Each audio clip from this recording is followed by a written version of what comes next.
শুরুতেই জানিয়ে দিচ্ছি সংবাদ শিরোনামের পর থাকছে বিস্তারিত। সেনা প্রধানের সময়োপযোগী বক্তব্য, দেশের ভবিষ্যৎ কোন পথে? বিস্তারিত। সেনা প্রধান জেনারেল ওয়াকার উজ-জামানের সাম্প্রতিক বক্তব্য নিয়ে দেশের রাজনৈতিক অঙ্গনে চলছে তুমুল আলোচনা। তিনি স্পষ্ট বলেছেন, দেশের আইন শৃঙ্খলা পরিস্থিতির অবনতি রাজনীতিকদের বিভেদের কারণেই হচ্ছে।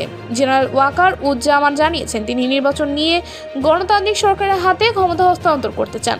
ডক্টর ইউনূসের নেতৃত্বাধীন সরকারের সে পথেই এগোচ্ছে, আর তার লক্ষ্য হচ্ছে একটি সুষ্ঠু ও অন্তর্ভুক্তিমূলক নির্বাচন।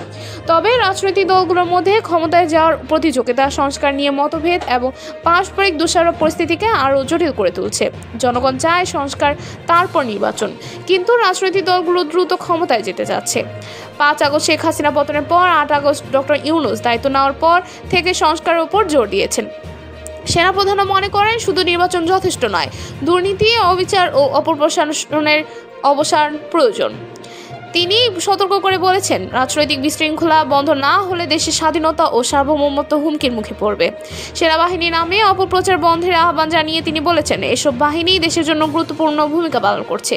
সেনাপ্রধানের বক্তব্য দেশপ্রেম ও বাস্তবতার প্রতিফলন। তিনি দেশকে ভালোবেসে জনগণের স্বার্থেই কথা বলেছেন। তবে প্রশ্ন থেকে যায়, রাজনৈতিক দলগুলো কি সেনাপ্রধানের বার্তা গুরুত্ব দিবে, নাকি ক্ষমতার লড়াই চলবে আগের মতোই? আপনার মতামত কি? কমেন্টে জানান। এই ছিল সর্বশেষ আপডেট। নতুন আরও আপডেট পেতে আমাদের সঙ্গেই থাকুন। ধন্যবাদ।